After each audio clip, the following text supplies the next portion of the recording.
Episode ke-14, Korban Perjodohan. Kan tadi kamu yang bilang bela Airin. Mana buktinya? Tanya Ipah. Airin terdiam. Dia tak tahu harus menjawab apa. Sudah deh, mungkin Ros bisa kamu tipu, tapi tidak dengan aku, ucap Ipah lagi. Dia menatap tepat di mata Airin. Airin menggebrek meja. Ros sampai terlonjak kaget. Kamu ada masalah apa sama saya? Tanya Airin. Dia menunjuk muka Ipa yang ditunjuk malah santai. Dia meraih botol minum dari tangan Ros dan meminumnya. Brengsek kamu, dasar anjing, maki Airin. Mulut tuh disekolahin. Pantas Dewa dijodohin sama Ros, bukan sama kamu. Orang tuanya tahu kalau kamu teman sama penghuni kebun binatang, sindir Ipa.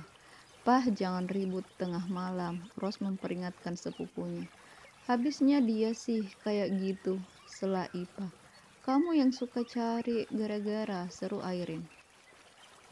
Bagus, saya suka cari gara-gara daripada kamu suka cari suaminya orang. Balas Ipa sambil memelet-meletkan lidahnya. Airin semakin geram, dia mendekati Ipa. Ipa pun berdiri dari kursi mereka saling menatap bak banteng yang akan beradu. Airin memegang dagu Ipa lalu berkata, jangan urusi urusan aku. Mau aku mikirin Dewa atau mikirin bapak kamu sekalipun, kalau kamu masih kepo dengan urusan orang lain, siap-siap saja dapat pelajaran dariku, ancam Airin. Yur. What the hell? Teriak Airin. Tanpa mereka sangka, Ros menyiram air yang sedari tadi dipegangnya ke muka Airin. Dengar ya, kamu goda suami aku di belakangmu. Aku diam saja. Kamu rayu dia pas aku gak ada, aku juga diam. Kamu sengaja memanas-manasin aku. Aku biasa saja, tapi kalau kamu coba ngancam keluarga aku, jangan harap aku tinggal diam, ucap Ros. Dia menarik tangan Ipa menjauh dari Airin. Airin menghentakkan kaki lalu berlalu menuju kamarnya. Wih, kamu hebat. Aku gak nyangka kamu bakal ngomong kayak gitu sama ulat bulu, seru Ipa. Setelah mereka sampai di dalam kamar, dia menghempaskan diri di tempat tidur. Ros menyusulnya duduk. Aku jadi takut kalau dia berani mengancam kamu. Berarti dia bisa saja berbuat sesuatu yang jahat, ucap Ros. Tenang saja, sebelum dia menyakiti kamu, kita usir dia lebih dulu, terang Ipa. Sebenarnya dia agak khawatir juga, tapi dia sembunyikan di depan sepupunya. Dia tahu Ros selain manja dia juga penakut. Pokoknya semua kegiatan Airin harus dia pantau, tapi kalau dia yang memantau mana bisa. Lebih baik dia pasang CCTV, batin Ipa. Segera diambilnya HP dan dia meminta orang tuanya mengirimkan uang bulanannya lebih cepat.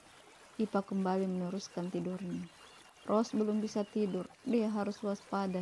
Sepertinya Airin itu berbahaya. Hingga azan subuh berkumandang, Ros tak kunjung bisa tertidur lagi. Pukul 6 pagi, Ros baru bisa tidur. Ipa terbangun dan segera menuju ke dapur. Baru saja kakinya hendak melangkah, terlihat Airin sudah berada di dapur, sedang menyediakan minuman untuk semua orang. Tapi ada yang aneh. Terlihat satu gelas minuman berwarna putih. Dipisahkan Ipa masih mengintip ketika dia mengambil sesuatu dari dalam saku celananya dan meneteskan beberapa tetes ke gelas tersebut. Tak perlu bertanya, Ipa sudah tahu kalau gelas itu untuk Ros. Dia berbalik arah, tak jadi mengambil air minum. Dia masuk ke dalam kamar dan membangunkan Ros. Tapi semakin diguncang, Ros semakin lelap. Bahkan sampai terdengar suara dengkuran kecil. Dasar, ucap Ipa kesel. Bagaimana dia bisa mencegah Ros meminum susu itu? Untunglah dia dapat ide, akhirnya dia kembali berbaring. Tepat pukul 7, kamar Ipah diketuk. Ternyata Elis yang memanggil untuk sarapan. Ipah membangunkan Ros untuk sarapan. Duluan aja, aku masih ngantuk, jawab Ros. Bangun sarapan dulu, nanti baru tidurnya dilanjutkan. Aku punya kejutan buat kamu, ujar Ipah. Dia menarik paksa tangan Ros agar mau bangun dari tidurnya. Mau tak mau, Ros mengikut. Melihat sepupunya sudah sadar sepenuhnya, ia berkata, nanti kalau ada susu buat kamu jangan diminum. Kasih Dewa. Bilang kamu ngidam mau lihat Dewa minum susu. Kamu perintah Ipah. Memangnya kenapa? Tanya Ros. Sudah, ikuti saja. Nanti juga kamu tahu, jawab Ipah. Rose mengalah, dia melangkah ke kamar mandi untuk mencuci muka sebelum ke ruang makan. Di ruang makan semua sudah berkumpul, bahkan Alice dan Irene masih menyiapkan makanan. Ipa dan Rose duduk di kursi yang masih kosong. Datanglah Irene menyodorkan segelas teh ke samping Ipa dan segelas susu di samping Rose. Rose membiarkan saja susu itu seperti saran Ipa. Setelah semua sudah siap, mereka mulai makan. Kaki Ipa menendang kaki Rose menandakan supaya apa yang diinstruksikan tadi segera Rose lakukan. Pak, Bu, Rose minta maaf, tapi ada yang mau Rose minta, ucap Rose. Dia menatap kedua mertuanya. Apa sayang? Bilang saja, ucap Bu Ratih. Rose ngida mau lihat Mas Dewa minum susu buat ibu hamil, ucap Rose malu-malu. Dewa yang mendengar permintaan istrinya segera menghentikan suapannya. Dia menatap Rose sekilas lalu kembali menyuap makanan yang ada di depannya. Wah, kamu dengar kemauan istri kamu kan? Tanya Bu Ratih. Dewa mendengus, sendok kembali diletakkan. Diambilnya gelas dari samping Rose. Tunggu, cegah Rose. Dia mengambil gelas itu lalu berdiri dan berjalan ke arah Dewa. Biar Rose yang kasih minum, tawarnya.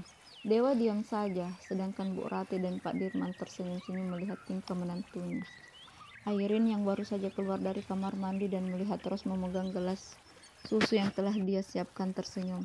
Sebentar lagi dia akan kehilangan bayi dalam kandungannya, batin Irene. Mata Irene terbelalak tatkala melihat Rose mengarahkan gelas ke mulut Dewa. Gegas gadis itu berlari. Tujuannya untuk mencegah supaya Dewa tak jadi meminum susu itu. Ipa yang melihat Irene berjalan ke arah mereka mengeluarkan kakinya, dan buk, Irene terjatuh.